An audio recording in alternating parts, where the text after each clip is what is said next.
The polite deception the Krellian warfleet emerged from hyperspace at the edge of Sol System like a storm of metal and malice.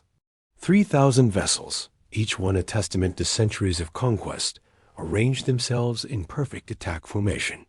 Their hulls gleamed with the distinctive crimson markings that had become synonymous with terror across 17 star systems. Admiral Zorak stood on the bridge of his flagship, the Decimator, watching the blue marble of Earth grow larger on his view screen. His 4 arms crossed in satisfaction as tactical displays showed the pitiful state of human defenses. 12 orbital stations, barely armed. A handful of ships that looked more like cargo haulers than warships. The intelligence reports had been accurate. Humanity was ripe for harvest. That the first message from Earth arrived within minutes of their appearance. It came through on all frequencies, spoken in flawless Krellian by a pleasant female voice. Greetings to the representatives of the Krellian Empire. This is Director Sarah Chun of Earth's Diplomatic Relations Bureau. We've been expecting you for some time. May we inquire about the purpose of your visit to our humble system? Zorak's translator buzzed with confusion. The tone was wrong. These humans spoke as if 3,000 warships weren't bearing down on their world. His second-in-command, Sub-Admiral Kresh, leaned forward with all 6 eyes narrowed. They mock us with their courtesy, Admiral. Should we respond? The Admiral activated his communications array. Humans of Earth, I am Admiral Zorak of the Krellian Empire. Your world contains resources vital to our expansion. Surrender immediately and accept subjugation, or face complete annihilation. You have 1 solar rotation to comply. The response came back instantly, still in that same pleasant tone. Admiral Zorak, we appreciate your direct communication style. However, Earth respectfully declines your generous offer of subjugation. We would like to propose alternative arrangements that might benefit both our civilizations. Perhaps we could discuss trade agreements. We make excellent coffee, and our entertainment industry is quite renowned. Kresh snarled, his mandibles clicking in irritation. They offer us beverages while we point weapons at their throats. Are they insane or merely stupid? What the Krellians didn't know was that Director Chun was speaking from a bunker 3 kilometers beneath the Antarctic ice sheet.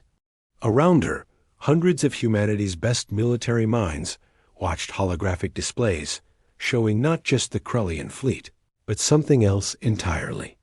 Hidden throughout the solar system, disguised as asteroids, space debris, and even small moons, waited Earth's real defensive force. Humanity had detected the Krellians 2 years ago. Long-range quantum sensors, a technology the aliens hadn't even theorized yet, had given Earth precious time to prepare. But instead of meeting force with force, humanity had chosen a different strategy. They would appear weak, helpless even. They would be unfailingly polite while the enemy revealed their tactics, their capabilities, their weaknesses. General James Morrison, Earth's supreme military commander, stood beside Director Chun. His weathered face showed no emotion as he watched the Krellian fleet advance. How many volunteers do we have in the orbital stations? 712, Chun replied quietly. All terminal patients who volunteered for Operation Last Act. They know what's coming. Morrison nodded slowly. Every person on those stations had chosen to be there, knowing they would likely die to sell the deception. Their families would be taken care of, their names remembered as heroes. But more importantly, their sacrifice would convince the Krellians that humanity truly was as weak as it appeared. The Krellian fleet moved closer, passing Jupiter's orbit. Admiral Zorak grew increasingly frustrated with each polite message from Earth. The humans continued to offer trade deals, cultural exchanges, even tourist packages to visit Earth's natural wonders. They seemed completely oblivious to the danger they faced. Admiral, his weapons officer reported, we're detecting massive population movements on the planet's surface. The humans appear to be fleeing their cities. Good, Zorak rumbled. At least they show some sense of self-preservation. Begin the attack. Target their orbital defenses first. The first barrage of plasma fire lit up the space around Earth. The human orbital stations returned fire with projectile weapons that seemed almost quaint by galactic standards. Chunks of metal hurled through space, most missing their targets entirely. The few that connected barely scratched the Krellian shields. Within an hour, 7 of Earth's 12 stations were destroyed. The volunteers aboard died as heroes. There. Last transmission still politely requesting that the Krellians reconsider their aggressive actions. The remaining stations continued their futile resistance, buying time with their lives. On Earth's surface, cities began to empty. But unknown to the Krellians, these evacuations had been planned for months. Every major population center had hidden bunkers beneath them, connected by magnetic rail systems that could move millions in hours. The surface structures were abandoned. Shells, populated only by holographic projections and automated systems designed to simulate normal activity. Director Chun sent another transmission. Admiral Zorak, we must protest your unprovoked attack on our defensive installations. While we understand that conflict is sometimes inevitable, we would prefer to resolve this situation diplomatically. Humanity has so much to offer the galactic community. Our medical technology, our art, our cuisine. Surely these things have value beyond simple conquest? Zorak laughed, a harsh sound that echoed through his bridge. Listen to them beg with pretty words. Continue the attack. Begin orbital bombardment of major population centers. The Krellian fleet spread out, taking positions above Earth's major cities. Kinetic bombardment platforms deployed, ready to rain destruction on the helpless world below. But in the war room beneath Antarctica, General Morrison gave a slight smile. Phase 1 complete, he announced. The enemy has revealed their attack patterns, shield frequencies, and command structure. All civilian populations are secured in deep bunkers. Surface decoy systems are operating at full capacity. He turned to Director Chun. I believe it's time for your final diplomatic overture. Chun nodded and opened a priority channel to the Krellian flagship. Her voice remained pleasant, but now carried an undertone that made several Krellian officers unconsciously step back from their stations. Admiral Zorak, this is Director Chun with Earth's final diplomatic communication. For the past 6 hours, we have maintained our courtesy despite your aggressive actions. We have offered alternatives to conflict. We have demonstrated remarkable restraint. However, you should know that what you've encountered so far has been our diplomatic wing, not our military. You are currently targeting empty cities populated by holograms. Our real population is quite safe. She paused, letting the words sink in. Our actual defense force has been observing your tactics with great interest. We will now give you exactly 1 Earth hour to begin withdrawal from our system. After that, we will stop pretending to be courteous. Please note that this is not a threat, but rather a final gesture of diplomatic goodwill. Earth's military doctrine is quite different from our diplomatic approach. You really don't want to meet them. Zorak's response was to order immediate bombardment of New York, London, Tokyo, and Mumbai. Kinetic rounds fell like artificial meteors, turning the abandoned cities into rubble. The Krellians cheered as massive explosions lit up Earth's surface. They didn't notice the small smile on Director Chun's face as she watched the destruction of the empty shells. When courtesy ends, the hour passed in tense silence.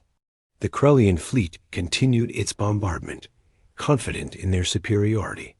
Admiral Zorak broadcasted the destruction to the remaining human stations, demanding immediate surrender. The responses remained politely defiant, even as more stations fell to concentrated plasma fire. When the deadline arrived, Director Chun's final transmission was brief. Diplomatic protocols have been exhausted. Military authorization granted. May your gods help you, Admiral, because we certainly won't. The change was instantaneous. Every piece of space debris in Earth's orbit suddenly revealed itself as camouflaged weapons platforms. What the Krellians had dismissed as old satellites and defunct space stations came alive with energy signatures that sent their sensors screaming. The moon itself seemed to shift, massive doors opening across its surface to reveal weapons that defied conventional physics. But the true shock came from beneath Earth's oceans. The Pacific, Atlantic, and Indian Oceans began to glow with an eerie blue light. Moments later, massive vessels emerged from the depths, water streaming off hulls made of materials the Krellians couldn't identify. These weren't ships built for space. They were something far more terrifying. Hybrid vessels, equally at home in the crushing depths of Earth's oceans or the vacuum of space. General Morrison's voice replaced Director Chun's on all channels. Unlike her pleasant diplomatic tone, his was cold, professional, and utterly devoid of mercy. Krellian fleet, this is General Morrison of Earth Defense Command. You were warned. You were given every opportunity to withdraw. You chose violence. Against our diplomats, against our volunteers who died to give you the chance to leave peacefully. Now you face Earth's warriors. The first wave of humanity's counterattack came from the disguised orbital platforms. Instead of primitive kinetics, they fired concentrated beams of something the Krellian scientists would later identify as weaponized dark matter. These beams didn't just destroy, they unraveled matter at the quantum level. 300 Krellian vessels simply ceased to exist in the first 10 seconds. Admiral Zorak screamed orders, trying to coordinate a defense, but Earth's true technological advantage revealed itself. Every computer system in the Krellian fleet suddenly displayed the same message. Your networks have been compromised since you entered the system. Thank you for the tactical data. Earth Cyber Warfare Division. The hybrid vessels rising from Earth's oceans opened fire with weapons that bent space-time itself.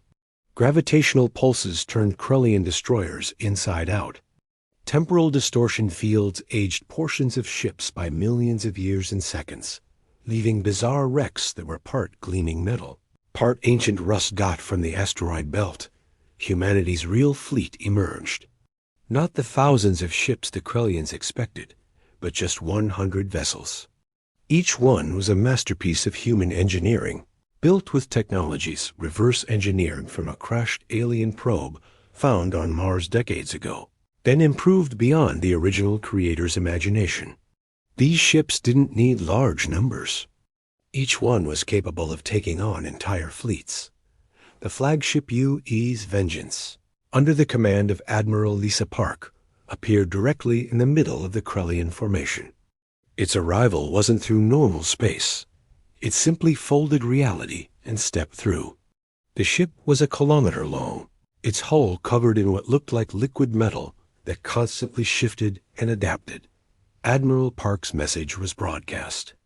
On all frequencies, Krellian Empire, you are witnessing Earth's actual military capability. What you attacked earlier were diplomatic vessels and volunteer stations. You killed 712 human heroes who died to give you a chance. At peace, their sacrifice will not be forgotten. The Vengeance fired a single shot. A sphere of pure antimatter, contained in a magnetic bottle, streaked toward the Krellian flagship. Zorak's weapons officer reported with trembling mandibles that their shields were useless against it. The sphere passed through as if they didn't exist. The explosion was visible from Earth's surface, a brief new star in the daylight sky. The Decimator, pride of the Krellian fleet, vanished in a flash of pure energy conversion.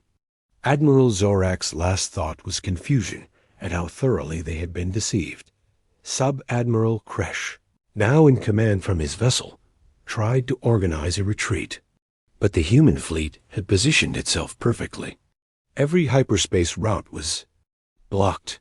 Every escape vector led directly into weapon kill zones. The lunar defense platforms charged weapons that Earth's scientists had dubbed stellar compression cannons, devices that created microscopic stars and fired them insignificant fractions of light speed. The battle, if it could be called that, lasted exactly 17 minutes. Of the 3,000 Krellian vessels that had entered Sol System, only one was allowed to escape. It was a deliberate choice. Humanity wanted witnesses. They wanted the galaxy to know what happened when Earth's courtesy was exhausted.